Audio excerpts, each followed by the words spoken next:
Ana masuk ke dalam bersama Indira. Seketika pandangan Arman dan Eva tertuju pada gadis yang baru saja datang. Begitu pula dengan Alia dan Bima.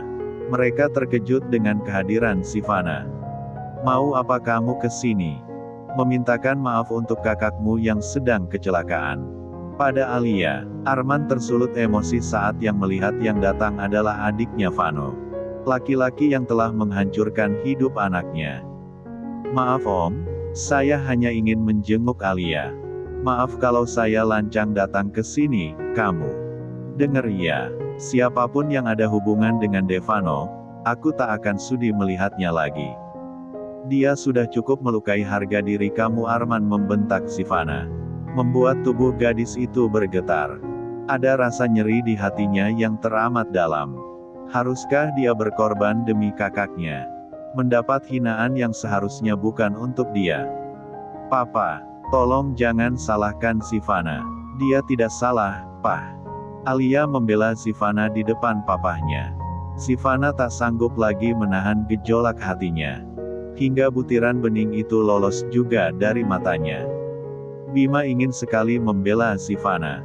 Karena kenyataannya gadis itu memang tidak salah. Haruskah dia menerima perlakuan buruk akibat perbuatan kakaknya? Papa tahu maksudnya. Dia hanya basa-basi. Sama seperti orang tuanya yang juga basa-basi dengan keluarga kita. Mentang-mentang kita lebih rendah daripada mereka, mereka sengaja menginjak-injak kita. "Pah sudah dong Pah. Kasihan Sivana. Kemarilah. Ini anakku. Kamu mau lihat?" Sivana yang tadinya menunduk, akhirnya mendongak saat Alia memanggilnya. Sivana pun melangkah ingin menghampiri Alia tapi Arman buru-buru menghalaunya. Dia tiba-tiba menarik tubuh Sivana dan membawanya keluar. Kejadian itu spontan membuat Bima menghampiri Arman yang sedang mendorong Sivana keluar. Gadis itu berderai air mata. Dia berlari sambil menangis. Sebelah tangannya menggenggam menutup mulutnya yang bergetar. Bima berlari mengejar Sivana yang entah pergi kemana. Dia terluka melihat mertuanya memperlakukan Sivana dengan kasar. Padahal itu semua bukan salah Sivana. Dari kejauhan dia melihat seorang wanita setengah berlari belok ke arah kiri. Dari lorong yang ia lewati. Saat melihat papan di atas. Ternyata arah yang diambil Sivana adalah musola. Bima yakin Sivana pasti pergi ke sana untuk menenangkan dirinya. Bima pun berlari menuju tempat yang kemungkinan sebagai tempat tujuan Sivana. Bima tak peduli dengan keluarga Alia yang mungkin akan membencinya jika melakukan hal ini. Dia hanya tidak tega melihat seseorang yang ia cintai diperlakukan tidak adil. Musola sangat sepi. Hanya ada 2 orang yang sholat di sana. Karena memang sekarang sudah malam. Sudah lewat waktu Isya. Bima melihat seorang perempuan yang ada di dalam saf perempuan. Dia menduga itu adalah Sivana. Bima hanya berwudu untuk menenangkan hatinya yang juga tak kalah sakit melihat Sivana menangis. Bima terus menggawas Sivana. Dia takut gadis itu akan pergi tanpa ia ketahui. Bima melihat Sivana yang sedang mengenakan mukena. Tangannya menengadah dengan bahu yang bergetar. Gadis itu seperti sedang menangis sesenggukan. Bima merasa iba. Dia hanya bisa menunggu dan memberi sedikit dukungan moral untuk Sivana. Dia merasa kasihan karena Sivana harus menanggung bebannya sendiri. Bima buru-buru membetulkan posisi duduknya saat melihat Sivana sedang melipat mukenanya. Pandangannya membelakangi Sivana, seolah tidak melihat ke arah gadis itu. Gadis berhijab segi 4 itu keluar dari masjid. Bima menoleh ke arah Sivana yang sedang memakai sandal. Matanya terlihat sembab. Wajahnya tampak pucat tanpa riasan apapun. "Maafkan sikap mertuaku ya," ucap Bima tiba-tiba. Dan sontak membuat gadis yang sedang memakai sandal itu menoleh ke arahnya. Sivana bukannya menjawab tapi dia malah ingin bergegas pergi. "Tunggu jangan pergi dulu. Aku ingin bicara sama kamu." Bima pun ikut berdiri menatap punggung Sivana yang hendak meninggalkan dia. "Tidak ada yang perlu dibicarakan lagi, Bim. Maaf aku harus pergi," ucap Sivana tanpa melihat ke arah Bima. Tolong dengarkan aku, dulu. Apalagi, Bim, aku ikhlas menerima semua perlakuan papanya Alia. Aku ikhlas jika memang aku pantas menanggung kesalahan yang diperbuat kakakku. Aku ikhlas. Sivana membekap mulutnya dengan sebelah tangannya. La menangis lagi. Bima ingin menyentuh gadis itu tapi saat sadar tangannya ia tarik kembali. Ini tidak adil untukmu, Si. Kamu menangis karena kesalahan yang tidak kamu perbuat. Tidak apa-apa, aku baik-baik saja.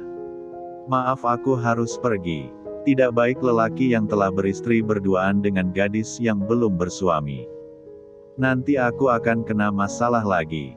Dianggap perebut suami orang. Sudah cukup masalah yang dibuat kakakku. Aku tidak mau membuat masalah lagi. Assalamualaikum, Bim. Sivana menunduk, lalu berlalu dari hadapan Bima. Kali ini Bima tidak bisa menghalangi kepergian Sivana. Apa yang dikatakan Sivana memang benar. Dia tidak boleh menambah masalah pada gadis itu. Bima melangkah dengan lesu. Dia bingung harus bagaimana. Semakin ia ingin melupakan Sivana, semakin ia bertambah kasihan pada gadis itu. La sadar bahwa rasa cintanya belum sepenuhnya hilang. Kalau saja ada cara untuk membunuh perasaan cinta itu, pasti dia lakukan. Dari mana kamu, Bim? Tanya Arman saat melihat Bima masuk ke dalam ruangan. Dia baru sadar kalau orang tuanya sudah pulang. Karena tidak ada di dalam ruangan. Dari masjid, Pak. Menemui adiknya laki-laki brengsek itu. Bima hanya ingin memberi support pada Sivana, Pak. Dia kan temennya Bima. Dan dia tidak salah apa-apa dengan kejahatan yang Devano perbuat. Tetap saja dia adalah anggota keluarga Devano. Dan papa membenci mereka semua. Termasuk Sivana. Tapi perlakuan papa tadi tidak adil untuk Sivana, Pak. Kasihan dia.